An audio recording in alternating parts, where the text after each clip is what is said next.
ముందుగా మనం హైదరాబాద్ వెళ్దాం. తెలంగాణ పీసీసీ చీఫ్ మహేష్ కుమార్ ఆధ్వర్యంలో టీపీసీసీ కార్యవర్గ సమావేశం కొనసాగుతోంది. ఈ సమావేశానికి సీఎం రేవంత్ రెడ్డితో పాటుగా మంత్రులు, కార్యవర్గ సభ్యులు, సీనియర్ నాయకులు, ఎమ్మెల్యే, ఎమ్మెల్సీ, ఎంపీలు హాజరయ్యారు. 6 ముఖ్య అంశాలు ఎజెండాగా టీపీసీసీ కార్యవర్గ సమావేశం జరుగుతోంది.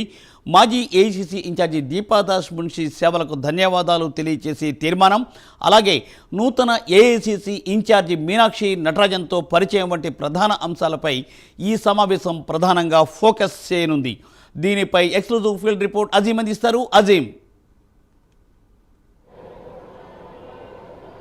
థ్యాంక్ యూ మూర్తి. గాంధీ భవన్లో ఏదైతే టీపీసీసీ విస్తృత సమావేశం ప్రారంభమైంది. అయితే ఈ సమావేశానికి నూతన రాష్ట్ర ఏఐసీసీ వ్యవహారాల ఇన్ఛార్జ్ అయిన మీనాక్షి నటరాజన్ మొదటిసారి కూడా తెలంగాణకు వచ్చారు. అలాగే గాంధీ భవన్లో ఈ సమావేశంలో కూడా పాల్గొన్నారు. అయితే టీపీసీసీ అధ్యక్షుడు మహేష్ కుమార్ కూడా ఆధ్వర్యంలో సమావేశం జరుగుతుంది. ఈ సమావేశానికి సీఎం రేవంత్ రెడ్డితో పాటు రాష్ట్ర మంత్రులందరూ, అలాగే ఎమ్మెల్యేలు, ఎమ్మెల్సీలు, కార్యవర్గ సభ్యులు, పీఏసీ కమిటీ సభ్యులు, ఇలా అన్ని పార్టీకి సంబంధించినటువంటి పోస్టులో ఉన్నటువంటి వారందరూ కూడా ఏదైతే సమావేశానికి కూడా హాజరు. ప్రధానంగా ఈ సమావేశం ఎజెండా పార్టీ బలోపేతం, స్థానిక సంస్థల ఎన్నికలకు సంబంధించిన అంశం చర్చ. అలాగే దీంతోపాటు ఏదైతే పార్టీకి సేవలు చేసి వెళ్ళిపోయినటువంటి దీపాదాస్ మున్షికి సేవలకు సంబంధించినటువంటి ధన్యవాదాలు, అలాగే నూతన రాష్ట్ర ఏఐసీసీ రాష్ట్ర వ్యవహారాల ఇన్ఛార్జిగా వచ్చినటువంటి మీనాక్షి నటరాజన్కి స్వాగతం, అలాగే పార్టీ రాష్ట్రంలో చేపట్టినటువంటి ఏవైతే గత 14 నెలల నుంచి కూడా ప్రభుత్వం చేపట్టినటువంటి పథకాలు ఏవైతే ఉన్నాయో ప్రజల్లోకి తీసుకెళ్లేటువంటి అంశం ప్రధానంగా ఏదైతే పార్టీ ఇక్కడ ఉన్నటువంటి నేతలందరూ కూడా చర్చిస్తున్నటువంటి అంశం. దీంతోపాటు జై బాపు, జై భీమ్, జై సంవిధాన్, ఏదైతే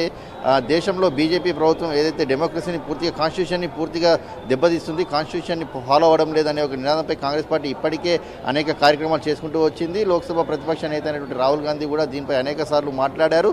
దీనికి సంబంధించి ఒక స్టాండ్ తీసుకున్నారు. ఒక 1 ఇయర్ పాటు కూడా కంటిన్యూస్గా ఏదైతే ప్రోగ్రామ్స్ చేయాలని చెప్పి కూడా కాన్స్టిట్యూషన్ పరిరక్షణ కోసం, అంటే రాజ్యాంగాన్ని కాపాడుకోవాలి అనే ఒక ప్రధాన నినాదంతో ఏదైతే కాంగ్రెస్ పార్టీ కార్యక్రమాలు చేస్తుంది. ఈ కార్యక్రమాలు సంవత్సరం పాటు తెలంగాణ రాష్ట్రంలో కూడా చేయాల్సిన కార్యక్రమాలపై చర్చించారు. అలాగే దీంతో పాటు రానున్న స్థానిక సంస్థల ఎన్నికల్లో కాంగ్రెస్ పార్టీకి సంబంధించి స్థానాలు సాధించినటువంటి అంశంపై కూడా ఏదైతే ప్రధానంగా చర్చ జరుగుతుంది. ఎందుకంటే కాంగ్రెస్ పార్టీ ప్రస్తుతం అధికారంలో ఉంది. స్థానిక సంస్థల ఎన్నికల్లో 90% పైగా కూడా సీట్లు సాధిస్తేనే ఏదైతే కాంగ్రెస్ పార్టీ బలోపేతానికి ఎంతో పునాదులు వేసినట్టు అవుతుందని చెప్పి కాంగ్రెస్ పార్టీకి సంబంధించిన నేతలందరూ కూడా చర్చించుకు వచ్చారు. దీంతోపాటు ప్రధానంగా నూతనంగా అధ్యక్షురాలుగా వచ్చినటువంటి ఏదైతే మీనాక్షి నటరాజన్కి సంబంధించిన అంశం కూడా ఏదైతే టీపీసీసీ అధ్యక్షుడు మహేష్ కుమార్ గౌడ్ మాట్లాడుతూ కూడా ఏదైతే గత అలవాట్లను మనం మర్చిపోయి ఇప్పుడున్నటువంటి ఏదైతే ఏఐసీసీ రాష్ట్ర వ్యవహారాల ఇన్ఛార్జ్ ఎంత సింప్లిసిటీగా ఉన్నారో అంతే సింప్లిసిటీని మనం కూడా అలవాటు చేసుకుంటూ వెళ్లాల్సినటువంటి అవసరం ఉందని చెప్పి గుర్తు చేశారు. ఉదయం తాను ఏదైతే ట్రైన్కి వచ్చారు, అలాగే ఆటోకి వెళ్ళారు, మరొకసారి క్యాబ్కే గాంధీ భవన్కి వచ్చారు. సో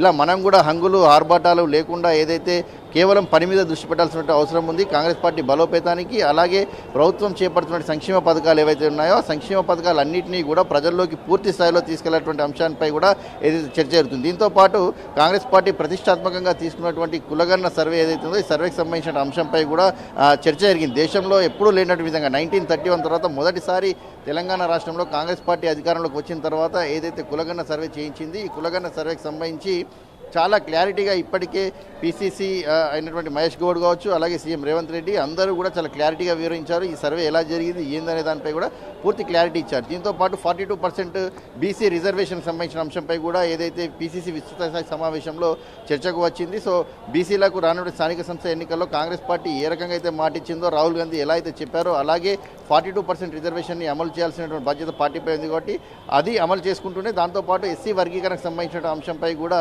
ఏదైతే ఆ డిస్కషన్ వచ్చినట్టు కూడా మనకు తెలుస్తుంది. సో ఓవరాల్గా దీంతో పాటు కూడా కాంగ్రెస్ పార్టీ బలోపేతానికి సంబంధించినటువంటి అంశం ఏదైతే పీసీసీ కార్యవర్గం, నూతన కార్యవర్గం ఏర్పడబోతుంది. ఆ కార్యవర్గంలో కార్పొరేషన్ చైర్మన్లుగా ఉన్నటువంటి వారికి అవకాశం ఉండదు. సో కార్పొరేషన్ చైర్మన్లు కూడా కొన్ని మిగిలిపోయి ఉన్నాయి. సో కార్పొరేషన్ చైర్మన్లు ఆశిస్తున్న వారికి కూడా కార్యవర్గంలో చోటు ఉండదు. సో ఇలాంటి అంశాలు కూడా చాలా చర్చకు వచ్చినట్టు తెలుస్తుంది. దీంతోపాటు పార్టీకి సంబంధించినటువంటి క్రమశిక్షణ కమిటీకి సంబంధించినటువంటి లైన్స్ కావచ్చు, అలాగే సోషల్ మీడియాకి సంబంధించినటువంటి అంశం ఏదైతే ఉందో సోషల్ మీడియాలో కాంగ్రెస్ పార్టీ చాలా వీక్గా ఉంది.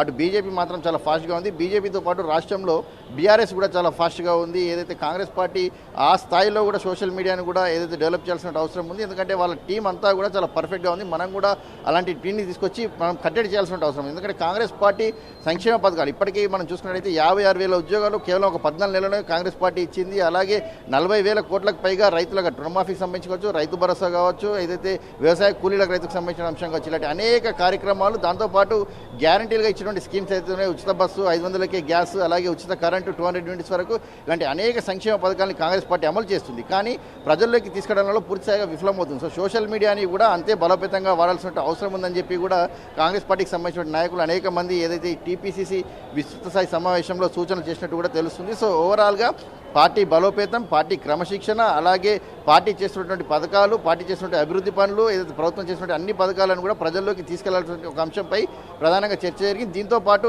ప్రజాభవన్లో గత వారం రోజుల క్రితం కూడా ఏదైతే సీఎం అధ్యక్షతన బీసీల సమావేశం జరిగింది, ఈ సమావేశానికి సంబంధించినటువంటి అంశం కూడా ఈ సమావేశంలో చర్చకు వచ్చినట్టు కూడా మనకు తెలుస్తుంది.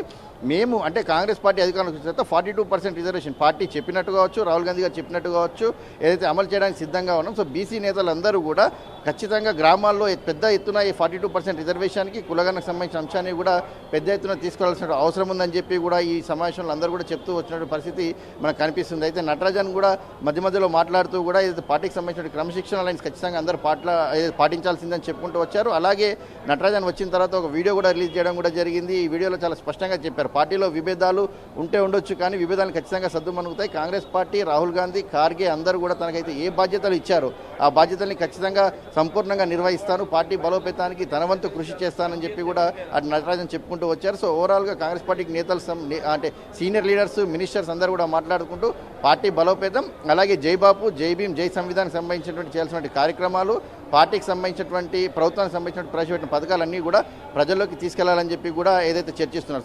సో సుదీర్ఘంగా ఇప్పటికైతే విస్తృత సమావేశం కొనసాగుతుంది. 2 గంటలకు షార్ప్గా స్టార్ట్ అయింది. సో ఇంకా కూడా ఏదైతే విస్తృత స్థాయి సమావేశం కొనసాగుతుంది, మరికొన్ని కీలక నిర్ణయాలు, కీలక అంశాలు కూడా చర్చకు రానట్టు కూడా మనకు తెలుస్తుంది. సో ఎలాంటి అంశాలు వస్తాయనేది మాత్రం సమావేశం పూర్తిగా ముగిసిన తర్వాత మనకు తెలుస్తుంది. మూర్తి, థ్యాంక్ యూ.